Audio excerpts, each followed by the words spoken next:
Oh, hello there. Welcome back to Scary Stories for the Rain. It is I, once more, your host, Stormy, but this time in cartoon form. Brought to you by the wonderful Alizardbeth521. If you would go check her out on Instagram and Twitter, both of which will have links in the description below, she's currently working on a webtoon, An Inconvenient Friend. If you could go give her a follow and tell her Stormy sent you. Now, tonight's story is another tale of aquatic terror. From Reddit's own u/Darkly Gathers. I hope you all enjoy. Now on with the story.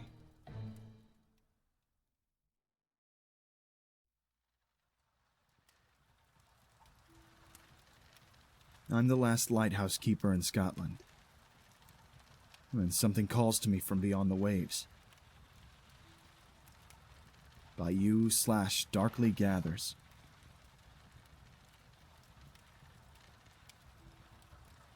I like to keep to myself.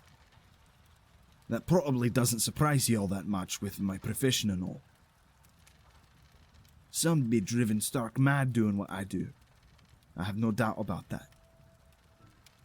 But, for me personally, I've always liked being alone. Standing on the porch in the rain, the great and eternal light from beyond washing over me again and again in its dutiful rotation. Illuminating the world beyond, its cascading clouds and stormy seas in all their rapturous glory. Opening up the realm before me to my position up on high, far above the churning waters below. One rough and calloused hand clasped on the rail and the other raised high to the dark and fuming sky. A sky that sends its bitter threats one after another in great rolls of thunder and boisterous streaks of lightning. "You didn't scare me, you bastard!" I roared out into the wind. A grin etched increasingly across my face as I laughed. My beard wild and whipped hither and thither, stained white-grey before its years with a thick salt of the sea air. I close my eyes and take a deep breath in, filling my lungs as a blast of thunder, the loudest of the night so far, blusters and booms around the lighthouse. The rain starts to fall heavier, and I can hear it. I open my eyes and see a great sheet of it heading towards me from beyond, approaching steadily as a pale and shimmering wall. I shake my head and laugh once more, tutting and flipping the V sign to the swirl of the storm. The V sign is a polite suggestion to fuck off to ye non-natives, made caringly with two of the fingers of the hand and raised with a wee flick of the wrist for maximum message. "Till next time then, you great roaster," I chuckle, releasing the rail of my grip and turning it to the wind. My battered old blue coat thrown into a frenzy as I draw it tighter around my shoulders. I push through the door of the lighthouse uppermost deck and bring it to a swift close as the barrage of rain storms ferociously against the porch beyond into the lighthouse roof. The storms have been getting much worse recently. Much worse. And more frequent, too. Used to be as calm as all hell out here. I rub my hands together and step into the lighthouse's centerpiece. I give the old girl a once-over, checking habitually that the great light is in tip-top shape. I see that she is and hang my hat on the nearby hook. Heading down the spiraling stairs to my wee kitchen on ground level. Time for a spot of tea, methinks. A little about myself then, for you who are interested at least a little in the story I have for you tonight. My name is Douglas Bannerman. I've been the lighthouse keeper of this particular establishment for almost 20 years now, and it's just me here, all alone in this rocky little island. And that's just the way I like it, I've decided. Nearest village is a 20-minute trip by boat. The folks are kind enough, I'll grant, but they're oddballs. You know what mainlanders are like, eh? You may have been led to believe that there's not a lighthouse left in Britain that isn't totally autumn-made, but you'd be wrong. I like to think of myself as the last, but Truth be told, there's a few of us still out here, quietly and humbly doing the jobs that need to be done. I glance at the scratchings carved hastily into the wall above the sink as I set the kettle on the boil. Don't leave the light alone. Don't let them in. The twin beams must be manned. The first of these rules is the one that's always stuck out to me. Aye, Jack. I'll not leave her alone, I mutter idly. My predecessor, Mad Jack Candles, carved those instructions into the wall in one of his classic bouts of good-natured insanity, back when I was his apprentice.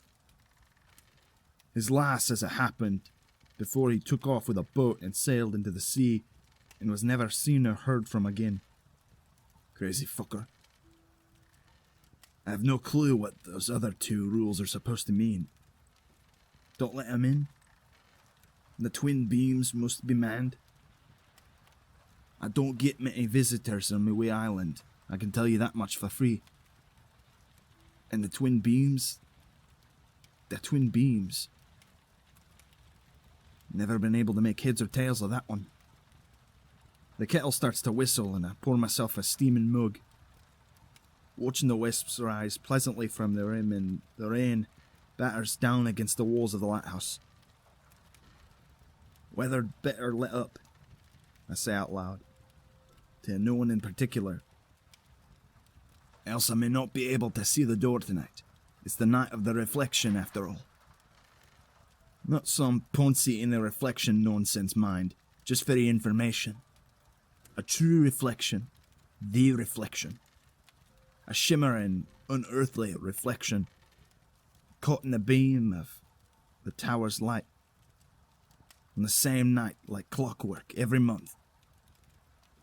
Out at sea, beyond the waves, it rebounds the great light in ways that don't quite make sense. It looks like a door of sorts. Like an ancient arched door, just waiting to be opened.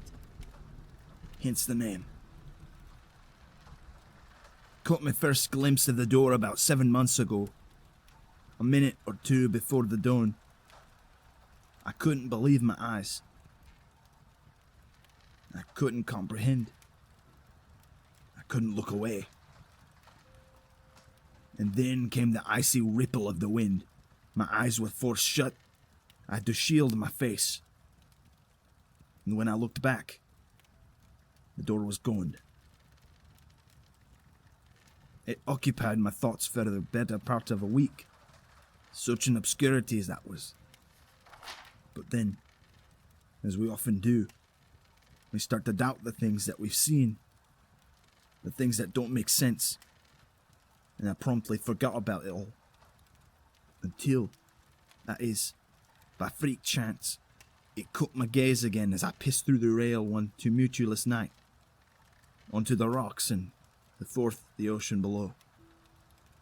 And I realized upon analysis that it was the same night, exactly 1 month from its previous appearance. So come month number 3 I waited, poised and ready, and sure enough, under the glitter and light of the 1,000 stars, there shone the door, reflecting as ever the beam of the lighthouse. Ever since then, ever since I became aware of its regularity, the door has become stronger. It's like keeping a dream journal. The more you do it, the more vivid your dreams seem to become. And it's because you become better at remembering them. That's how I understand it, at least. And I'm sure that it's the door, of sorts. The thing that I'm seeing, I'm convinced. And tonight's the night. As I clamber back up the steps, blowing on my mug of warm tea, I wonder to myself if I'll still be able to see it through the tempest outside. If it'll still reflect a beam in that same and wondrous way. I've seen a great many obscurity and eccentricity in my life as a guardian of this here lighthouse. A great many indeed. I've seen things that you wouldn't believe, and I wouldn't blame you. A throng of pale ships that sparkled in the glow of the moon. Flags a-flying and shimmering in and out of sight, swaying dangerously in the churn below, before disappearing permanently into a sudden and icy fog. I've seen a monstrous, broken skeleton, that of a colossal and snake-like fish, barely held together by scraps of the greying taunt flesh, thrown into a wreck by the wrathful tide against the base of the lighthouse, before collapsing into pieces and down into the deep. I've seen a woman, enormous, taller than any mountain or any building made by man, far, far out to sea toward the horizon. I've watched her unfurl herself from below the waves and stand, the water coming up only to her waist. She lifted an arm to me in a slow wave, and I waved back, and she walked away, gradually sinking back beneath the surface as she strolled off into this unknown. But the door is something else. It's my only regular visitor, for one, and it always makes me feel a tad guilty, like I'm passing glance on something that no mortal man has any right to observe with his naked eye. But I can't stop. I just can't. Would you? I'm almost at the top of the stairs, back toward the upper deck. I reach once again for my hat, ready to brave the rain when I hear an unusual sound. I stop, tensed, but I think I must be mistaken. Surely, it's a sound I haven't heard in a long, long time. One that doesn't really make much sense. But, to the chilling of my blood, there it is again. Loud and clear above the drumming of the rain. Knock, knock, knock. I swivel round, teeth grit as I look to the door of the lighthouse far below. Douglas? I hear, calling desperately from beyond. Douglas, it's Heather. Let me in, you great lummox. It's pouring out here. What are you waiting for? Heather? I call back, carefully sitting my mug on a wee table and heedfully heading back down the stairs one step at a time. What sort of man leaves his wife out in the rain? Eh? Come on now, open up. Apologies, lass, I reply cautiously as I descend, licking my lips, suddenly bone dry. What are you doing here at this time, you daft cow? You shouldn't be travelling by boat this late. It's too dangerous. I keep my voice level, but my heart is like the rain, a hammer in my chest. Stop mucking about, Douglas, she calls from beyond the door. I'm soaked through here. Just come and let me in.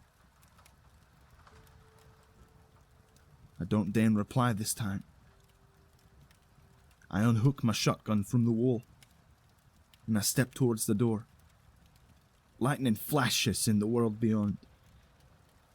Douglas, my wife calls again, her tone a little more impatient, a little colder.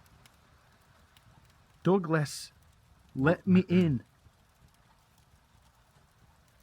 I think I hear something else in her voice too, something I can't quite put my finger on, and I don't dare to care. 'Cause it's all well and good, my wife wanting in. I wouldn't blame her for that, given the storm. The problem, however, is that woman has been dead for almost 5 years now. I hold the shotgun steady in my hands, and I approach the shaking door.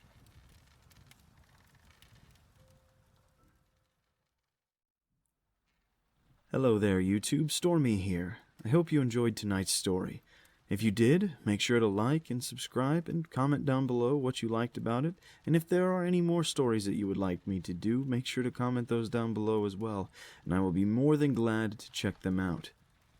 Now, you folks have a wonderful night, and I hope to see you in the next video. If we all survive.